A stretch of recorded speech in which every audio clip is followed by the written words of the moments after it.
Hello guys, welcome to meter bridge and properties of Wheatstone bridge. Now let's start with the properties of Wheatstone bridge. There are two properties. One, this is known as, well, I'll denote it by figure. One is known as exchangeability.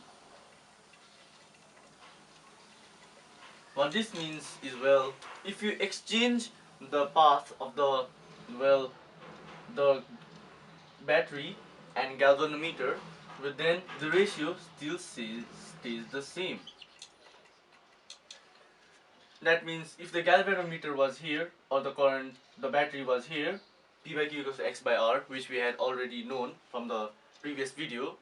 But if we exchange the path of the battery and galvanometer, the ratio would still be the same.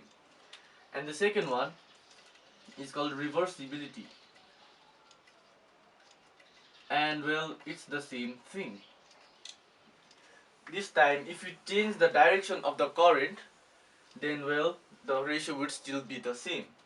So it doesn't matter if it was here or here, the ratio would still be the same.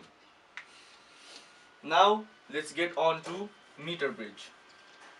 Now meter bridge is a device used to measure resistance, just like Wheatstone bridge, and it is actually based on the principle of Wheatstone bridge, that is P by Q equals to X by R.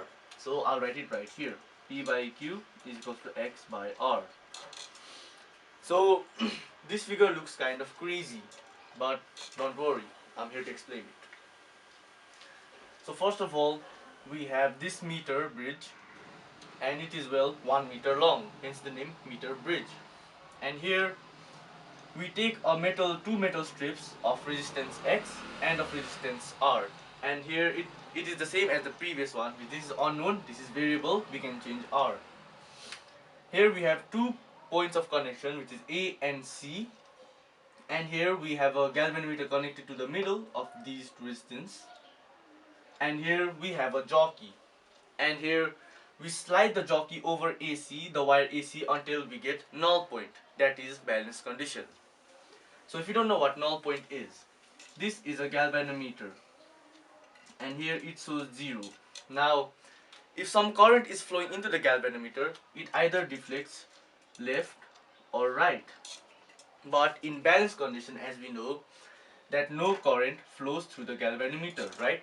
Ig is equals to 0.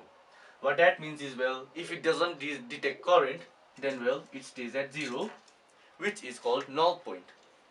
And here we're trying to achieve null point. So what that means is, when we slide over the jockey, it keeps on deflecting until we get a null point, let's say at the point B.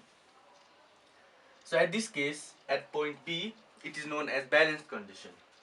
And here, let's just say that it was length L from, let's say, 0 to 100 centimeters, and that means the remaining of the length is 100 minus L. And for these, the metal strip or AB, the small wire, there is a resistance P, and for the rest there is a resistance Q. So for AB part, we have P, which is our resistance, and we can use a simple P and L relation, right?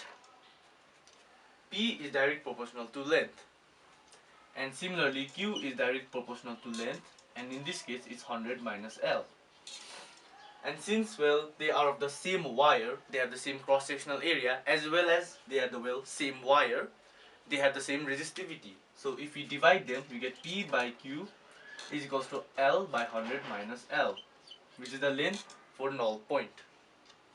Now we can simply use this. So P by Q equals to X by R. So this is L 100 minus L. And since we know the resistance of variable resistance, that means X is equals to R L by 100 minus L. And here we simply find the unknown resistance. It is very easy, and you don't have to explain much. You just need resistance is direct proportional to length, and with this as divide them using Wheatstone bridge principle, and then we can find the unknown resistance. This is in fact very short, and if you learned something new, please like and subscribe. Thank you.